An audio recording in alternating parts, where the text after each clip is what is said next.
The air is always thick. You notice it first, not the sight, but the weight of it pressing into your lungs. A humid, cloying heaviness that tastes of rot, copper, and something sweet you cannot name. The sky above is the color of bruises, as though the firmament itself has been beaten until it can only weep a pus-colored light. The horizon trembles with shapes that might be mountains or mounds of flesh swollen and gasping. And then the flies come, always the flies. You can hear them before you see them. A droning chorus that rises and falls like a cathedral hymn sung by insects. When they settle, their wings coat your skin with an oily tickle, and if you swat them away, the smear left behind glistens as though alive. That smell is not from them alone. It seeps from the soil, from the wood of abandoned houses, from the people themselves. Everything breathes decay here, but you do not yet know the truth. You believe this world is dying, starved of resources, abandoned by the Imperium, plagued by famine. That is the lie. The truth is that it is not dying at all. It is being born into something else, something festering, shambling, eternal. The Imperium would call it corruption. Nurgle's faithful call it blessing. We who have seen it, we know the truth. When Nurgle takes you, you do not merely perish. You become a garden. And gardens, once seeded, cannot stop growing. That was only the beginning. It is tempting to believe corruption begins with a single act. A heretic's whispered prayer, a careless ritual, a bargain struck in desperation. But the truth is slower. It begins with weakness, with hunger gnawing at bellies, with water turning foul in its wells, with fevers that no healer can break. That is how Grandfather Nurgle enters. Not with thunder, but with coughs and sores. This world was once like any other backwater colony. Its people scraped the soil, harvested what little the land would yield, and sent their tithe to the Imperium with hands cracked and bleeding. They lived as ants beneath a boot, too small to matter, too faithful to rebel. The administratum clerks did not even bother to record its name properly. Only a string of numbers and an appended designation, Agricultus Delta. To those who worked it, it was simply the home. But the home was never kind. Its winters cut to the bone. Its summers scorched crops before they ripened. Insects swarmed the fields, and livestock died with swollen tongues. Famines came often. Children grew thin, their bellies distended. Priests told them to endure, to tighten belts, to give thanks for suffering. For in pain the emperor saw loyalty, and so they obeyed. Yet famine is a patient thief. First, it takes the laughter of children, then the warmth of neighbors, then the faith itself, which rots under hunger's teeth. It was in such a famine that whispers began, of a power not cruel but kind, not distant but present, who did not judge their weakness but embraced it. A God who knew decay because he was decay, who promised not relief but release. The first to turn were the healers. They had watched too many patients drown in their own lungs, too many mothers bury infants in shallow graves. One such healer, an old woman named Cressa, began to murmur prayers not to the emperor but to something else, a grandfather who heard her pleas. Her hands grew warm with fever, her breath sweet with rot. Yet the sick she touched ceased screaming. They still died, but they died gently, smiling through blackened lips. The people said she was cursed. The people said she was blessed. Both were right. From there the rot spread, not in war, not in rebellion, but in quiet submission. A villager drank from a fouled stream and whispered thanks for the strength to keep working. A farmer bound his bleeding hand with soil, believing the infection would make him strong. Entire families chose to leave the chapel of the emperor empty, gathering instead in their hovels, singing hymns of buzzing flies. The priests reported heresy to the governor. The governor dismissed it, until the governor's own son fell ill. And when the boy recovered with a smile of cracked lips and lesions blooming on his cheeks, the governor understood. Or perhaps he simply surrendered. By the time the Imperium noticed, it was too late. They sent inspectors, then arbiters, then finally soldiers. But each came too late, too slow, too unwilling to believe this world of little worth mattered. And while they debated reports and filed requests in triplicate, the home changed. Its fields grew green again, though the crops were strange and glistened with mucus. Its people grew fat, though their flesh sagged and split. They no longer cried in hunger. They no longer feared disease. They feared only being left untouched. Nurgle's corruption is not fire, it is soil. And once planted, soil does not ungrow. That is how it began. With coughs, with hunger, with love that twisted into worship of the rot. And still, we believed we were blessed. But that was only the beginning. We wake before the sun rises. Not because we are ordered to, but because the flies never let us sleep for long. Their droning fills our huts, crawling into our ears, nesting in our mouths if we are careless. So we rise, yawning with cracked lips, coughing up the sweet phlegm that clings to our throats, and begin the day. There is work, always work. Fields to tend, beasts to feed, bodies to bury. Except here, nothing grows as it once did. The fields are no longer filled with golden wheat or tall grain. Instead, they ripple with vegetation that looks almost familiar. Stalks that sway, leaves that curl. But each one is swollen, dripping with thick dew that stains our hands. When we break open a pod, its seeds glisten like pearls of pus. When we bite them, the taste is sour-sweet, and though it turns the stomach, it fills us with warmth. We do not go hungry anymore. Not truly. Our livestock are no longer the cattle we once knew. The herd moans at night, their bodies sagging and split, legs too swollen to stand for long. But their milk flows thick, yellow and steaming, and it coats our tongues like syrup. When we butcher them, their meat does not rot as quickly as it should, though sometimes it writhes on its own, twitching long after the knife is buried deep. We eat it anyway. We smile through the chewing. We give thanks to grandfather, and always there are rituals, small ones at first. Before eating, we whisper thanks to the Rotfather for his generosity. Before sleep, we offer him our breath, coughing into the air as incense for his garden. But as the months pass, these rituals grow. Now we gather at the center of the village each evening, where the statue of the emperor once stood. It is gone now, toppled and left to sink into the soil. In its place rises something new, a mound of flesh, a tumor that grows taller with every prayer, veined with colors that shift under the light. We circle it. We sing. The flies join us, their wings a chorus above our voices. Sometimes the mound quivers, releasing a warm mist that smells of rot and roses. We breathe it in deeply. Children laugh as their sores open and close like mouths. You might think this life unbearable, but to us it is release. No one fears sickness, for we are all sick together. No one hides their wounds, for wounds are gifts. No one dreads death, for death is not an ending here, only a return to grandfather's garden. Yet even in this blessed decay, order remains. Overseers walk among us, once priests of the emperor, now swollen with gifts. They carry staves wound with entrails, bells clanging at their belts, their voices bubbling as they shout the prayers. Disobedience is rare, but when it comes, the punishment is swift. I remember when a man tried to hide his sores. He bound them, cleaned them, prayed to the corpse god in secret. The overseers dragged him before us. They cut away his wrappings, exposing the pale, clean flesh beneath. They said it was shameful, that grandfather had offered him gifts, and he had spat them away. So they buried him alive in the field. Days later, the soil heaved, and from it crawled something half man, half worm, its jaw hanging loose. It smiled. It sang the hymns. We cheered. And so each day continues. We till the strange fields. We milk the moaning herd. We feed the children with pus-colored grain, with meat that twitches. We gather at dusk to sing. We sleep when the flies allow us. If there is pain, we laugh at it. If there is sorrow, we smother it with song. That is what it means to live in grandfather's garden. To carry our sores as crowns, our coughs as prayers.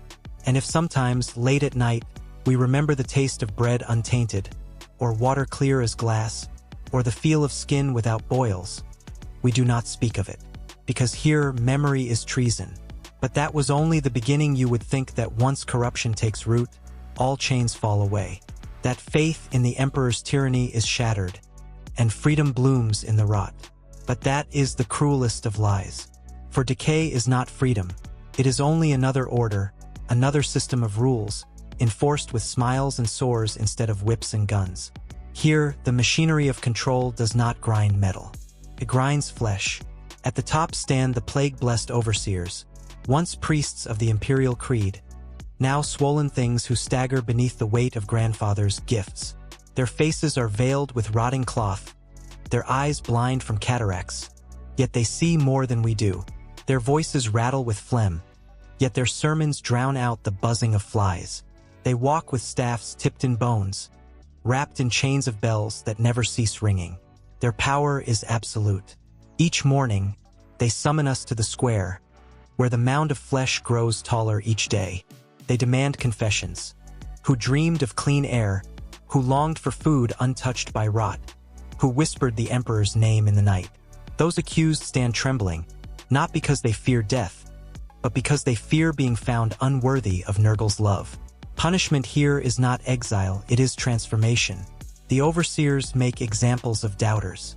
A man's lungs may be opened like bellows and filled with the buzzing of flies. A woman's veins may be tapped, her blood draining into the soil until something blossoms in her place. The guilty do not scream. They thank the overseers, thank grandfather, thank decay itself. And we, the watchers, must cheer, or else we too will be chosen. But oppression does not wear only the robes of the holy. It wears the faces of neighbors, of kin. There are the tallymen, those who walk with scrolls of stained parchment, recording every cough, every lesion, every drop of pus offered in sacrifice. They are the counters of blessings, and they are crueler than any Arbites. If you fail to produce enough gifts, a bucket of phlegm, a jar of maggots, a day of work in the garden fields, they mark your name.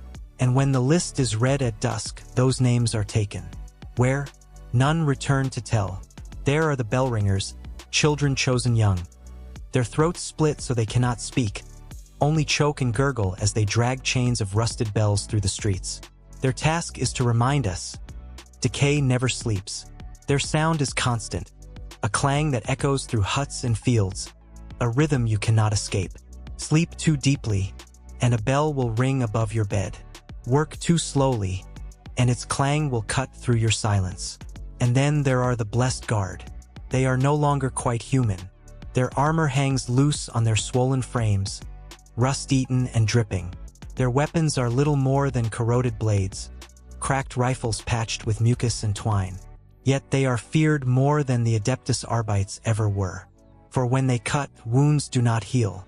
When they shoot, bullets crawl inside your flesh like worms. They laugh as they kill. Not cruel laughter, joyous, childlike. They believe themselves shepherds, guiding us to the garden's bloom. To refuse them is not rebellion, but blasphemy. The irony is thick enough to choke. Once, the Imperium ruled us with ration cards, with sermons of the Emperor's love, with threats of starvation. Now Nurgle's faithful rule us with endless feasts of rot, with sermons of grandfather's kindness, with threats of being denied infection. Once, to be clean was holy. Now, to be clean is shame. Even our labor is turned against us. We till fields not for harvest, but for plague. We work not for survival, but for the spreading of corruption. We build not homes, but pits where bodies ferment into fertilizer. The harder we work, the more the overseers smile, the more the mound swells, the more the air thickens with spores. And yet, some days you almost forget the cruelty. Some days, when the overseers preach, when the bell ringers clang, when the flies rise in clouds so thick they eclipse the sun, you find yourself smiling. Because everyone else is smiling. Because laughter spreads faster than doubt. Because the greatest chain of all is not the staff, not the tally, not the rusted blade. It is the belief that suffering is love. That is the machinery of oppression here. It needs no gears, no steel, no lashes. Only flesh, faith, and the endless buzzing of flies. And still, we told ourselves we were blessed. But that was only the beginning. Decay is never still. Spreads, it deepens, it evolves. What begins as a cough becomes pneumonia. What begins as a sore becomes gangrene. And what begins as quiet worship becomes spectacle. It started with the storms. The sky split one night with colors no eye should see. Green lightning forked across clouds the color of bile, and rain fell, not water, but a syrup that burned the skin even as it healed wounds. We stood beneath it, mouths open, tongues tasting its sweetness, watching blisters rise and then burst into laughter. The overseers called it a baptism. The tallymen called it abundance. We called it mercy, but the soil did not call it mercy. The fields swelled, plants writhing like snakes, roots bursting up through huts, leaves curling into mouths that chewed without end. Livestock wandered into the rain and emerged bloated, their legs bending backward, their hides splitting open as new limbs clawed their way out. Yet they lived, moaning softly, their eyes bright with fevered joy. We ate them anyway. Then came the rituals. At first, they were simple. Offerings of phlegm, jars of pus, handfuls of maggots carried in clay bowls to the mound. But Nurgle is never content with stillness. Soon the overseers demanded more. Entire families were chosen, brought to the square, and laid upon altars carved from bone and rust. Their bellies were split open, not in cruelty, but in celebration. From them spilled worms, mushrooms, blossoms of rot that hissed as they grew. Children clapped, singing as their parents' insides became gardens. And when the dead rose, as they always did, they joined the chorus. We should have screamed, we should have fought, but by then horror had become theater, and theater had become faith. The third event came from beyond the sky, a warp breach. The air shimmered with heat, though no sun burned. A tear opened above the fields, a wound in the heavens from which poured locusts the size of men. Their wings coated in slime, their bellies sagging with eggs. They descended on us, swarming, tearing flesh, vomiting filth into our mouths. We fought them with rusted blades, with fists, with teeth. And when the battle ended, and half our number lay twitching on the ground, the overseers declared it victory. For from each corpse burst new life, smaller flies, worms, crawling things that filled the soil. Blessings, they said, for the harvest to come. Not long after, there were raids. The Imperium had not forgotten us completely.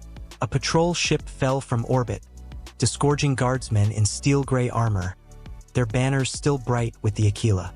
They came shouting orders, firing lost guns, demanding we repent. And for a moment something stirred in us, a memory of what we had been. Some fell to their knees, begging to be taken back, to be cleansed. Others hid their sores, their tumors, their coughing mouths. Hope flickered. Then the overseers laughed. They rang their bells. They raised their staffs. And the mound shuddered. From it burst creatures, things that had once been us, now swollen beyond recognition. Their limbs knotted with vines of flesh, their bellies distended with pus. They fell upon the guardsmen with joy. We watched as lost guns seared holes through their bodies, only for the wounds to close with bubbling laughter. We watched as chainswords tore through arms, only for worms to wriggle from the stumps and strangle the soldiers. We watched as men of the Emperor screamed, not in defiance, but in terror. And when the last of them fell, the overseers declared a feast. We ate of their flesh, drank of their blood, sang hymns over their broken armor. The Aquila was dragged into the soil, swallowed whole. That night, no one spoke of hope again. But still, the horrors grew. The overseers began to choose living hosts for the garden. Men and women were buried waist-deep in the fields, their arms bound, their mouths filled with soil. Seeds were planted in their bellies. We heard them moan for days, their bodies swelling, their skin cracking as vines burst through. Some lived long enough to smile, even as their eyes popped from their skulls. We told ourselves they were happy. We told ourselves they were chosen. And then came the final horror, the silence. One morning, the bells did not ring. The overseers did not call us. The mound did not quiver. The flies fell still. We woke into a world without sound, without buzzing, without coughing, without laughter. For a moment, we thought ourselves abandoned. Then we realized the silence came from within. Our own hearts had slowed. Our own lungs had ceased to wheeze. We stood in stillness, skin cold, blood sluggish. Children stared wide-eyed, their mouths moving without sound. And then, all at once, the silence broke. Our hearts thundered again. Our lungs burst into coughs. The flies rose in clouds so thick the sky vanished. The mound erupted in blossoms of flesh, spewing spores that filled the air with choking sweetness. We fell to our knees, laughing, weeping, vomiting bile, knowing we had died and been born again in a single breath. That was when we understood. There would be no end. Not in life, not in death, not in silence. Only the cycle, rot to bloom, bloom to rot. And still, we told ourselves it was mercy. But that was only the beginning. Every garden has its tools. Ours are no different. Only here, the spade is sharpened into a blade, the plowshare is rusted into a club, and every object hums with disease. We once fought with rifles and knives, tools of the Imperium, lost guns, bayonets, chains words, relics of discipline and faith. But time and rot are better smiths than any forge. Steel rusts, wood warps, barrels clog with filth. And in this garden, decay is not failure. It is transformation. The rusted blades are our most common weapon. They are old swords, once bright, now black with corrosion. A single cut from them festers instantly, filling with pus before the victim can cry out. Infection is faster than bleeding. The wound itself is almost merciful compared to the crawling sickness that follows. Some say the blades do not even need to pierce skin, that their stench alone carries disease, seeding it into the lungs of anyone near. We laugh about it sometimes. We say the blades kill twice, once by edge and once by air. The overseers call that a miracle. Then there are the plague spears. Their shafts are carved from bone, their tips jagged shards of rust or stone, dipped in buckets of rotting fat and left to ferment in the sun. When thrust into flesh, they snap more often than they pierce. But snapping is not failure. The fragments remain lodged in the wound, breeding worms that crawl inward, carrying rot with them. It is said that if you are struck by one, you may live for days, feeling the garden grow inside you, until finally you burst like a seed pod. The bile bombs are more crude still. Clay pots filled with phlegm, pus, and the buzzing eggs of flies. Children gather them from the pits, sealing them with wax and string. In battle, they are hurled into crowds, shattering with wet cracks, splattering everything with clinging, living filth. The stench is enough to make men vomit through their helmets. Some die from the shock. Others live long enough to feel maggots wriggling beneath their skin. We carry the bells, too. They are not weapons in the sense of blades and bombs, but they kill as surely as any bullet. Rusted, cracked, hung from chains, they ring through the air in endless tolls. Their sound breaks morale, drowns out prayer, fills the ears with vibrations that shake the teeth loose. When the bells ring, we know grandfather is listening. When they stop, silence itself feels like a blade against the throat. And then, the most sacred weapon of all, the rot. We spread it with every breath. Our coughs carry spores. Our sweat spreads sickness. Our very presence is a contagion. We have no need for precision or strength. We need only touch, only breathe, only exist in the same space as our enemies. It is said the Emperor's finest warriors wear sealed armor not to protect them from bullets, but from us. And still, many fall. Their armor grows slick with slime. Their rebreathers clog with mucus. Their lungs drown despite the filters. We say this with pride. Our greatest weapon is ourselves. Yet weapons are nothing without symbols. And in this garden, every tool is a prayer, every mark a sermon. The 3 circles are carved into walls, branded into flesh, painted in blood. 3 rings overlapping, 3 orbs of rot, the sigil of grandfather Nurgle. Children learn to draw it before they learn to walk. We scratch it into doorways, into the dirt, into our own skin. To bear the circles is to bear his eye. To refuse is to invite suspicion, punishment, transformation. The fly is another symbol. Its wings, its buzzing, its endless hunger. We wear necklaces of dried flies strung on gut string. We tattoo their shapes across our chests. Some even sew fly wings into their cloaks, letting them rattle with each step. The sound is constant, maddening, yet comforting. It reminds us that nothing is ever still. The cauldron is a holy relic. Each village keeps one. A vast, rusted pot into which offerings are thrown. Pus, bile, fat, limbs, prayers written in blood, all boil together in its depths. The overseers dip their staves into it, anointing us with whatever froth rises. To be splashed is to be blessed. To drink is to be chosen. Those who refuse are drowned in it. Their screams bubble, then cease, their bodies dissolving into the stew. And finally, the most ironic symbol of all, the bell of mercy.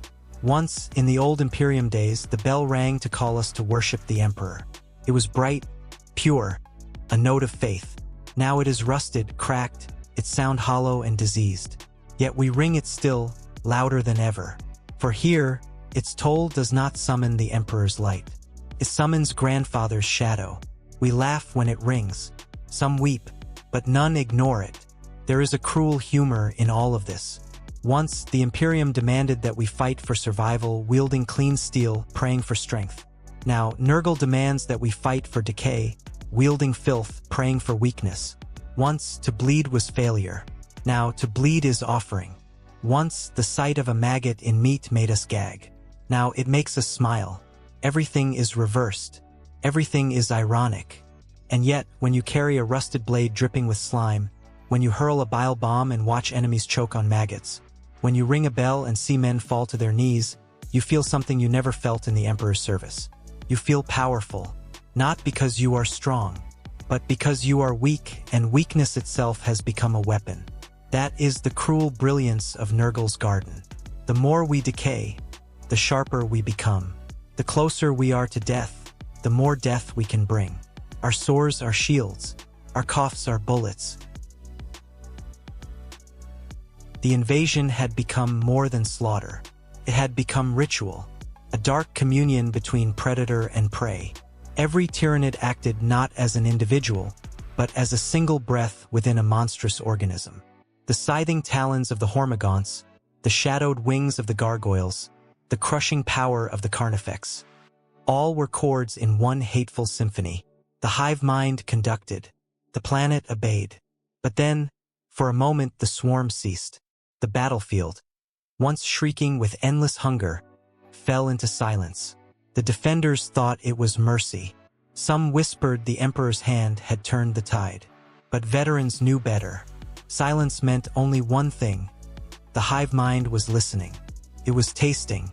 The biomass consumed thus far, civilians, soldiers, animals, plants, even microbes, was only a prologue. The hive mind paused to calculate how best to digest the world. Each second of quiet was the tightening of jaws around prey not yet swallowed. And then the ground shook. The silence ended. Out of the darkness of the upper atmosphere, like falling gods, descended tyrannid bio-titans. Their feet split stone. Their breath boiled air. They were the answer to every fortress wall, every armored regiment, every last defiant hope. The swarm screamed again. The world's heartbeat stopped. This was no battle now. It was a feast, and the galaxy would never remember the names of the dead, only that another world had gone silent, swallowed whole. If the miners are the lifeblood of the world, then the overseers are its cruel hands, and the enforcers its ironclad fists. Every mining world is ruled by hierarchy, not by compassion, not by fairness, but by necessity and fear. The Imperium has no use for democracy here. A mining world exists to produce, and production is enforced with whips, chains, and loss rifles. The overseers are not chosen for wisdom or kindness. They are selected for obedience and for a willingness to be merciless. Many are former miners who clawed their way upward by betraying comrades, reporting dissent, or simply surviving longer than others. They live slightly better than the workers, better food, thicker clothing, quarters with actual doors, but the price is that they must break those they once worked alongside. They are despised, and yet feared, because the overseer can end a life with a word. The enforcers are worse still. Drawn from off-world penal regiments or drafted gangs, they are armed thugs wearing the sigil of the Adeptus Arbites or the planetary governor. Their purpose is simple: keep order, crush rebellion and ensure the quotas are met. They patrol the tunnels in pairs, boots heavy on the steel catwalks, shockmauls in hand. They do not labor, they do not dig, they do not sweat as the miners do. Instead, they watch, and watching is its own form of terror. For the miners, the sight of an enforcer's glow rod cutting through the dust of a shaft means silence. Jokes die in throats. Men and women work faster, harder, because to slow is to risk a lash across the back. The enforcers strike without warning, and punishment is often arbitrary.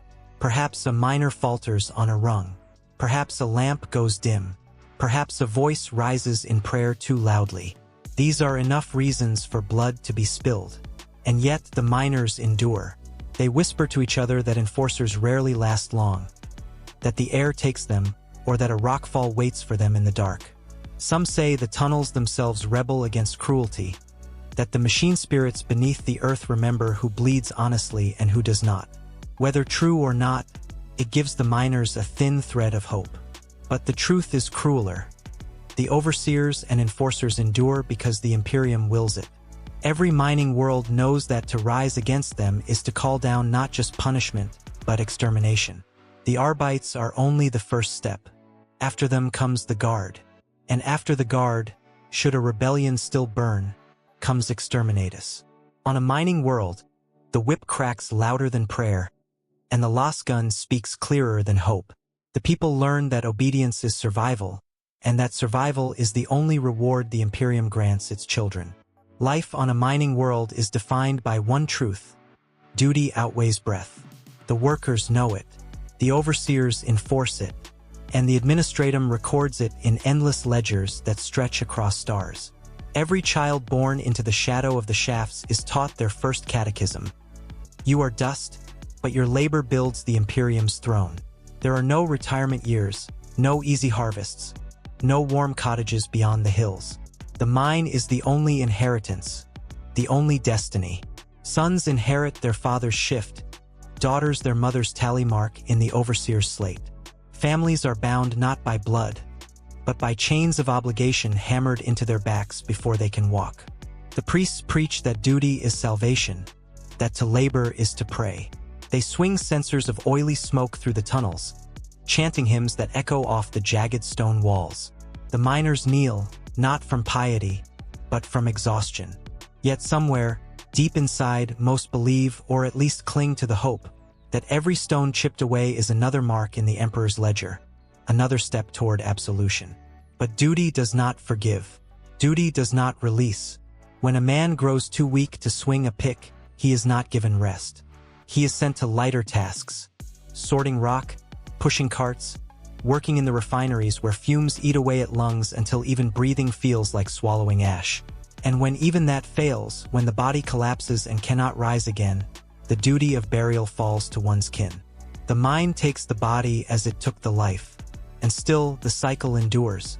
For if duty weighs down the miners, it also sustains them. To defy it is to invite the lash, exile, or worse, accusations of heresy. The ecclesiarchy makes certain the people believe that to forsake their toil is to forsake the emperor himself. The miners know this truth like they know the shape of their calloused hands. There is no end to the duty. There is no freedom from the mine. And yet they endure because the Imperium demands it. And in the Imperium, demand is law and law is life. If hunger did not claim the miners, the air often did. Every breath in the underhive shafts was a gamble, a wager against the unseen dust that hung in the tunnels like a curse. Shale particulates, ferrogrit, promethium fumes, they were not enemies that screamed, but they killed all the same. They called it the Black Lung, though the Medici knew a dozen names for it.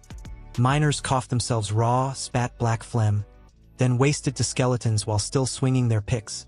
For a man too sick to labor was a man who would starve. The administratum did not send apothecaries.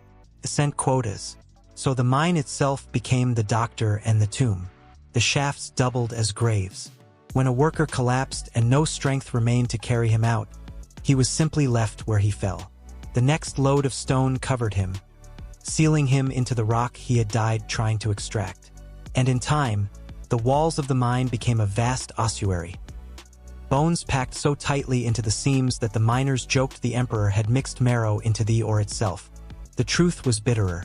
To die in the shafts was to serve one last time, body and soul, to the Imperium. Even the dead strengthened the walls. Even their silence carried weight. Yet there were whispers that the dead did not always rest.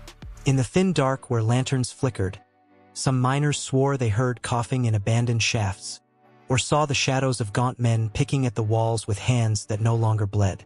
The overseers dismissed it as exhaustion, hallucination.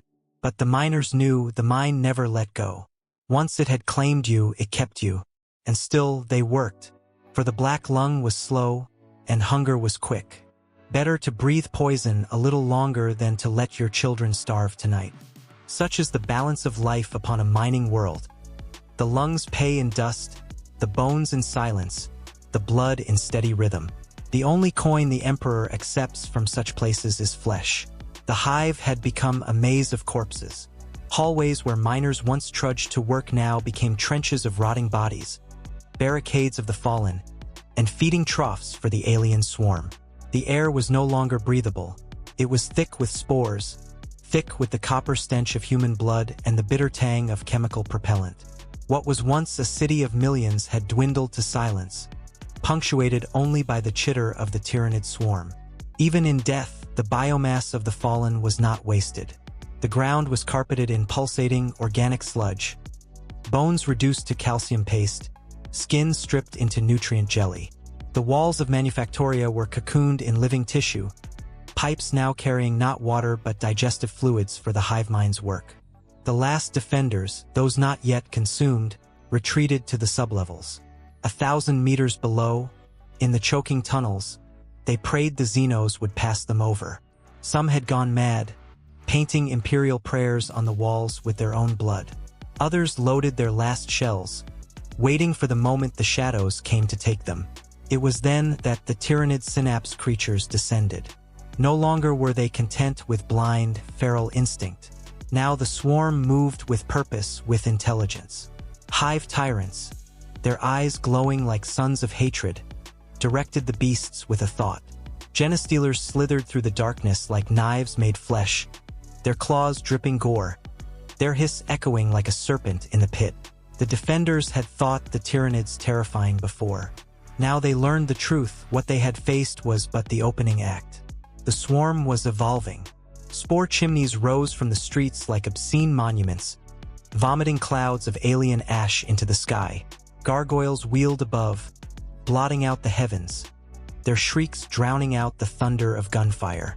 Lictors stalked the ruins, their camouflaged forms unseen until the moment of the kill. A veteran guardsman, one of the last of his regiment, stared into the dark where the tyrannids gathered. His hands shook as he reloaded, whispering half-forgotten catechisms of the emperor. When the shadows moved, when a dozen eyes glared back at him, he realized the emperor was not watching. The abyss stared back, and it was hungry, the hive city. Its machines, its workers, its churches, its children, was no longer a possession of the Imperium. It was raw matter, raw fuel, a feast for the hive fleet. And as the last Vox signal sputtered into silence, only one message was carried into the void. They are inside. Emperor, save us all. The invasion had already reshaped the planet into something unrecognizable. But in the 12th phase of the tyrannid onslaught, the hive mind revealed its cruelest truth. The enemy was never many, it was always one. Every warrior, every beast, every crawling organism that moved across the scarred earth did not think for itself. They were extensions of a single mind, a consciousness vaster than any mortal could conceive. And now, with the biomass of millions already consumed, the hive mind's psychic presence pressed down like a storm. The atmosphere itself seemed alive, charged with a low, resonant hum that vibrated through steel and bone alike. Vox signals faltered. Astropathic choirs screamed as shadows clouded the warp. Officers could no longer issue coordinated commands, for their orders vanished in a fog of static. Even the bravest soldiers began to doubt themselves, their thoughts eroded by whispers that were not their own. Those whispers were deliberate. The hive mind projected fear into human minds, sowing despair before the claws of its monsters ever reached them. The defenders felt their will crack, not because they lacked courage, but because courage itself became poisoned. On the surface, the swarm's behavior shifted. Where once they had attacked in chaotic waves, now they advanced with chilling precision. Genestealers darted in unison, their movements synchronized as if they shared one body. Hive guards ceased wasting ammunition, firing only when a target exposed its weakness.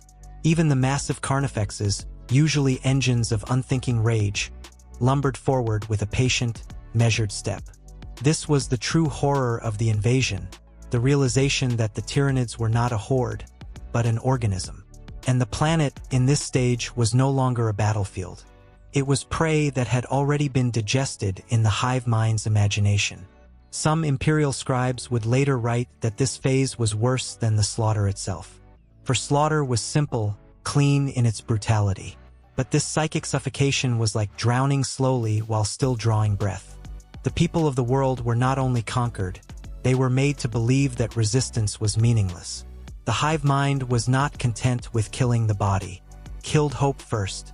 On a mining world, even childhood is a luxury too fragile to last. The Imperium does not recognize youth as innocence. It recognizes youth as potential labor. The moment a child can walk without falling, they are given small tasks. Fetching water buckets, cleaning tools, or carrying scraps of or from the work piles. Their games, if they can be called that, often mimic the labor of their parents. Little hands pretend to swing imaginary pickaxes or argue over who gets to be the overseer and who must be the worker. Such play is both cruel and prophetic, for it foreshadows exactly what their lives will become. Some children are never given a choice. Their first memory is the rumble of the mining drills, the thunder of collapsing stone, and the smell of their parents returning home caked in soot. Others never know their parents at all, lost to cave-ins, accidents, or imperial drafts for distant wars. These orphans are gathered into state barracks and raised with brutal efficiency. They are taught numbers only as far as it is needed to weigh, or letters only as far as it is needed to read safety warnings, and prayers only enough to appease the emperor's image painted on the barrack walls. In the mornings, squads of children are marched out to join the work lines, their spines still fragile, their lungs still pink. The dust spares no one. By their 10th year, their coughing fits echo those of grown men. By their 12th, their bones ache as if they were aged. Childhood collapses into adolescence overnight. Yet within this grim existence, strange bonds form.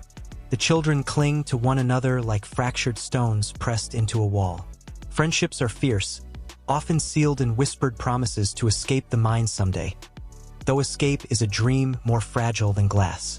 They carve symbols into walls, hide trinkets under loose stones, or invent stories of faraway stars where air is clean and ground is green. Such dreams sustain them in ways food cannot. There are also those chosen for higher service. When the Schola Progenium or Mechanicus recruiters arrive, some children are taken. The population watches in silence as these youths are led away. For most, it is the last they are seen. Perhaps they are reshaped into stormtroopers, assassins, or servitors. Perhaps they rise higher. For the children left behind, the recruiters' visits are both a terror and a promise.